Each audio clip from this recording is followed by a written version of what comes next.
नमस्कार। हर संदेश में आपका स्वागत है। पूरा देश जानना चाहता है, क्या कांग्रेस का एसआईआर का मुद्दा अब खत्म होने वाला है?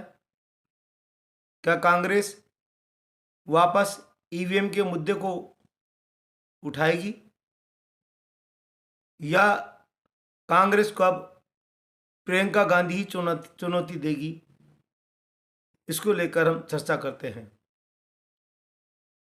अब तक ये देखा गया है, लोकसभा में जब प्रधानमंत्री वक्तव्य देते हैं तो उस समय प्रतिपक्ष का नेता लोकसभा में मौजूद रहते हैं और वही प्रधानमंत्री के उद्बोधन के बाद में विपक्ष की तरफ से प्रतिपक्ष का नेता ही अपनी बात रखते हैं।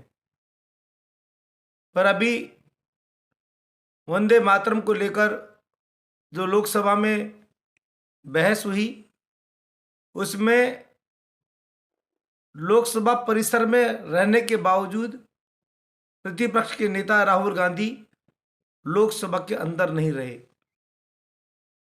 और उन्होंने परंपरा को तोड़ा और विपक्ष के नेता के नाते उन्होंने अपना वक्तव्य नहीं दिया और मुख्य भूमिका निभाई प्रियंका गांधी ने। पहले इस विषय में बाद में बात कर लेते हैं। कांग्रेस जिस विषय को लेकर बिहार के चुनाव से ही बहुत हो हल्ला मचा रही है, शोर शराबा कर रही है एसआईआर को लेकर, उस पर चर्चा करते हैं। देश के 12 राज्यों में इस समय एसआईआर हो रही है। वहां कहीं पर भी पश्चिमी बंगाल को छोड़ दे तो कहीं पर भी कोई भी पार्टी विरोध नहीं कर रही, क्योंकि जो एसआईआर में लगे हुए कर्मचारी हैं वो सभी राज्य सरकार के कर्मचारी होते हैं। वही चुनाव कराते हैं, वही मतगणना में हिस्सा लेते हैं, वही एसआईआर कराते हैं, वही मतदाता सूची को शुद्ध कराते हैं। ये बात पिछली बार भी मैं कई बार बता चुका हूं और सब लोगों को इसकी जानकारी भी है, पर कांग्रेस अभी तक ये नहीं बता पाई कि वोट चोरी कैसे होती है। कांग्रेस ने जितने भी बम फोड़े वो सब की हवा निकल गई, जनता ने इसको स्वीकार नहीं किया और उसका बिहार चुनाव परिणाम भी यही इंगित करता है कि कांग्रेस लोगों को समझाने में विफल रही है। आखिर कांग्रेस ने में इतनी हताशा क्यों है? ऐसे मुद्दों को क्यों ला रही है कांग्रेस जो आम जनता के दिल में नहीं उतर रही, जो सच्चाई से दूर है? ऐसे मुद्दों को क्यों उठाना चाह रही है? क्या भारतीय परंपराओं को, भारतीय तंत्र को कमजोर करना चाहती है या लोगों में भ्रम फैलाना चाहती है? ये स्वयं राहुल गांधी भी नहीं समझ पा रहे। बिहार चुनाव परिणाम हो गए। बिहार में उन्होंने आरोप लगाया कि एसआईआर के माध्यम से ये चुनाव परिणाम गलत आए हैं, एनडीए के पक्ष में इसलिए आए हैं कि एसआईआर हुई थी। तो 45 दिन का समय है अपील करने का। आप उनसे वीडियो सीसीटीवी फुटेज ले सकते हैं।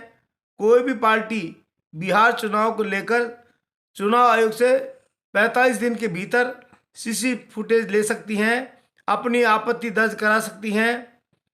ये काम ना तो आरजेडी कर रही, ना वहाँ कांग्रेस कर रही। इसका मतलब क्या है? इनका मकसद केवल हो हल्ला करना है, भ्रम फैलाना है।